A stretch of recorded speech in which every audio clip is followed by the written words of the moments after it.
Hello everyone, welcome to study with Shri. देखिए, Uttar Pradesh PCS और RO की प्रीलिम टेस्ट सीरीज चलाई जा रही है 2023 की। यह टेस्ट नंबर आपका 80 है। 79 टेस्ट ऑलरेडी कंप्लीट हो चुका है। प्ले लिस्ट बना रखी है, आप लोग जा करके देख सकते हैं। देखिए, अगर आप किसी भी स्टेट पीसीएस की प्रिपरेशन कर रहे हैं, जैसे कि BPSC, MPPSC, Chhattisgarh PCS, Jharkhand PCS, Himachal Pradesh PCS, Uttarakhand PCS या फिर आरएस, तो आप मेरा टेस्ट सीरीज को देखिए, आपको काफ़ी फ़ायदा मिलेगा।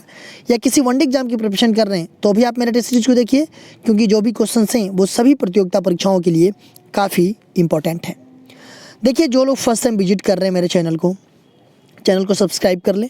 सब्सक्राइब करने के बाद से बेल आइकन को प्रेस कर लें कि मेरी जब भी वीडियो आए तो उनको नोटिफिकेशन मिल जाए। तो स्टार्ट करते हैं।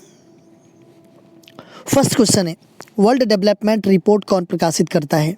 विश्व मुद्रा कोष, संयुक्त राष्ट्र संघ, विश्व बैंक, अंतर्राष्ट्रीय व्यापार संगठन। देखिए, पूछा जा रहा है कि वर्ल्ड डेवलपमेंट रिपोर्ट ये कौन प्रकाशित करता है? तो कौन प्रकाशित करता है?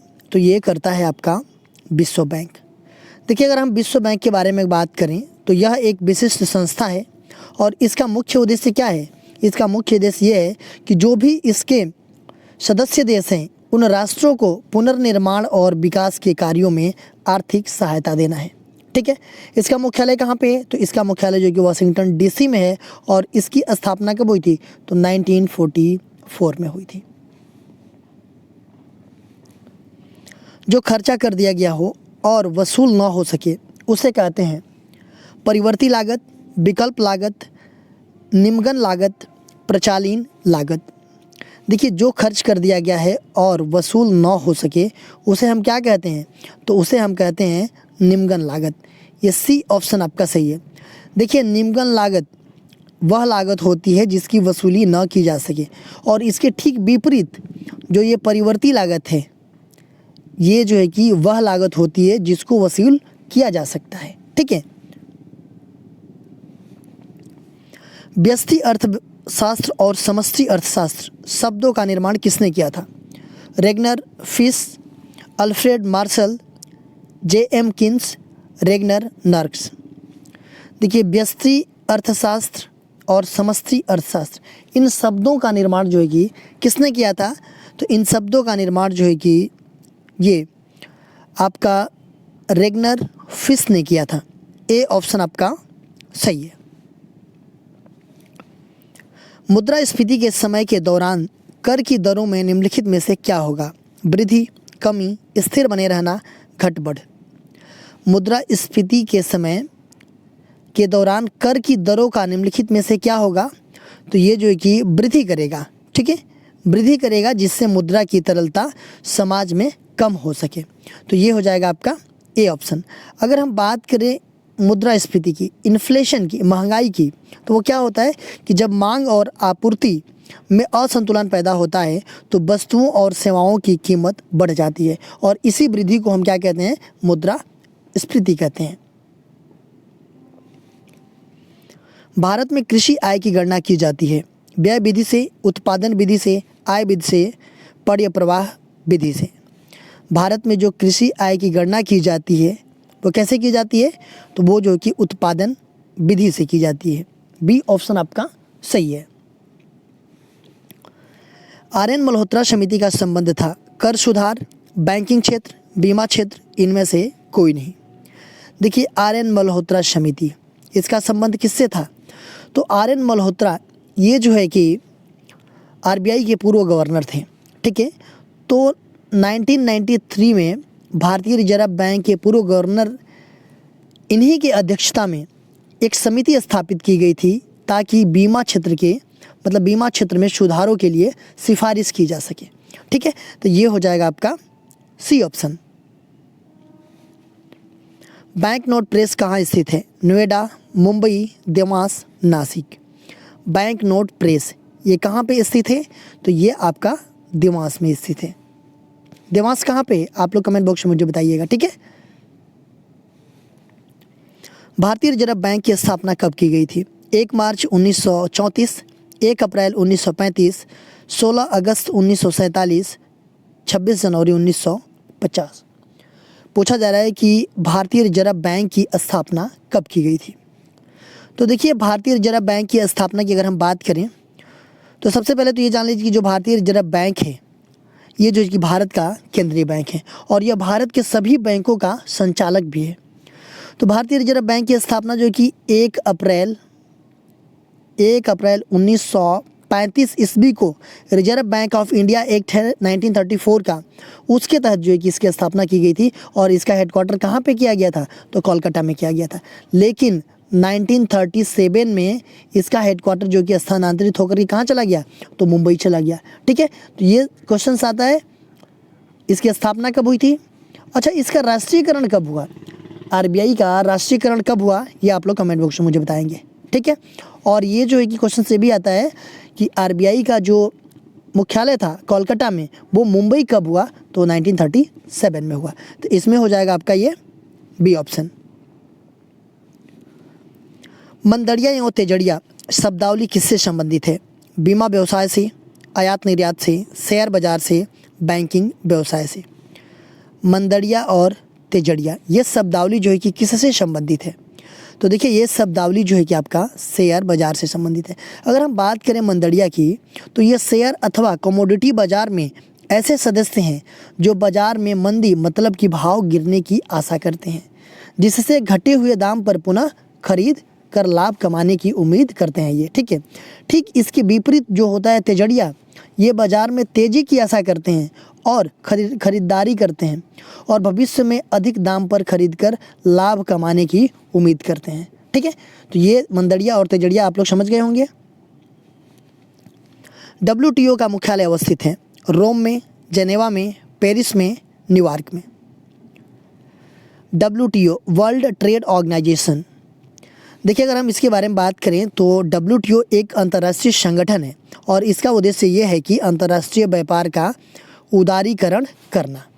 देखिए यह व्यापार से संबंधित नियमों को निर्धारित और प्रतिष्ठित करने के लिए विकसित देशों के पहल पर शुरू किया गया था और इसे आधिकारिक रूप से 1 जनवरी 1955 को 1994 के मराकेश सहमति के अनुसार जो है कि संचालन शुरू किया गया था। और इसका मुख्यालय कहाँ पे है, तो इसका मुख्यालय जेनेवा स्विट्जरलैंड में है। तो ये हो जाएगा आपका बी ऑप्शन।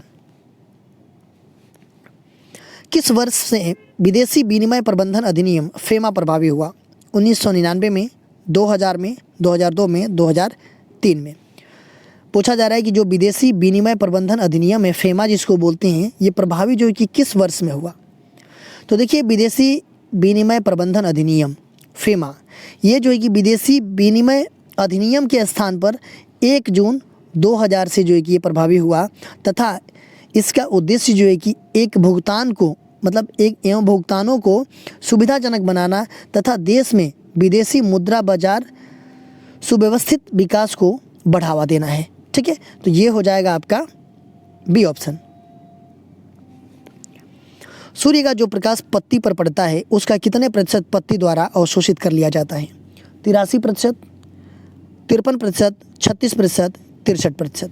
पूछा जा रहा है कि सूर्य का जो प्रकाश पत्ती पर पड़ता है उसका कितने प्रतिशत जो है कि पत्ती के द्वारा अवशोषित कर लिया जाता है, तो ये किया जाता है आपका 83%। जलीय पारिस्थितिकी तंत्र में खाद्य श्रृंखला का सही क्रम कौन सा होगा, छोटी मछली, पादप प्लवक, जंतु प्लवक, बड़ी मछली। जंतु प्लवक, छोटी मछली, पादप प्लवक, बड़ी मछली।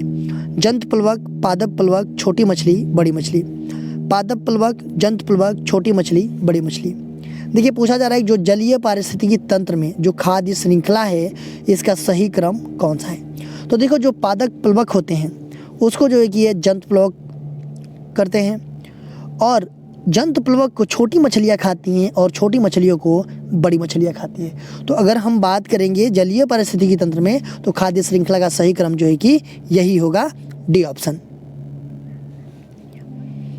भारत में सर्वाधिक किस प्रकार के वन पाए जाते हैं, उष्णकटिबंधीय आर्द्र पर्णपाती वन, उपोष्णकटिबंधीय आर्द्र पर्णपाती वन, शीतोष्णकटिबंधीय आर्द्र पर्णपाती वन, इनमें से कोई नहीं। भारत में सर्वाधिक किस प्रकार के वन पाए जाते हैं, किस प्रकार के वन पाए जाते हैं भारत में, तो सर्वाधिक जो है कि उष्णकटिबंधीय आर्द्र पर्णपाती वन पाए जाते हैं। पृथ्वी दिवस किस तिथि को मनाया जाता है, 21 अप्रैल, 22 अप्रैल, 21 मार्च, 22 मार्च। पृथ्वी दिवस, पृथ्वी दिवस किस तिथि को मनाया जाता है? तो ये मनाया जाता है आपका 22 अप्रैल को। देखिए 1970 से हर साल जो है कि 22 अप्रैल को पृथ्वी दिवस मनाया जाता है और इस दिन को जैव विविधता के नुकसान, बढ़ते प्रदूषण जैसे कि पर्यावरणीय मुद्दों को उजागर करने के लिए ये मनाया जाता है। तो ये हो जाएगा आपका बी ऑप्शन। निम्न हाथी रिजर्व में से उड़ीसा में कौन सा स्थित नहीं है? संबलपुर हाथी रिजर्व, बैतरणी हाथी रिजर्व, मयूर झरना हाथी रिजर्व, मयूरभंज हाथी रिजर्व। पूछा जा रहा है कि ये सब हाथी रिजर्व का नाम दिया गया है, इसमें से उड़ीसा में कौन सा नहीं है? तो देखिए अगर हम बात करें इसकी, संबलपुर ये कहाँ में पड़ता है? उड़ीसा में है। बैतरणी ये भी आपका उड़ीसा में है। मयूर झरना ये कहाँ पड़ता है? तो ये आपका वेस्ट बंगाल में पड़ता है, ठीक है, उड़ीसा में नहीं पड़ता है। और मयूरभंज कहाँ पड़ता है? ये भी आपका उड़ीसा में पड़ता है। तो कौन सा स्थित नहीं है? तो ये मयूर झरना। कछुआ संरक्षण परियोजना उड़ीसा सरकार द्वारा भितरकनिका अभ्यारण्य में किस वर्ष शुरू की गई? 1974 में, 1975 में, 1976 से, 1988 से। पूछा जा रहा है कि कछुआ संरक्षण परियोजना ये उड़ीसा सरकार द्वारा जो कि भितरकनिका अभ्यारण्य है वहाँ से शुरू किया गया था और किस वर्ष शुरू किया गया था?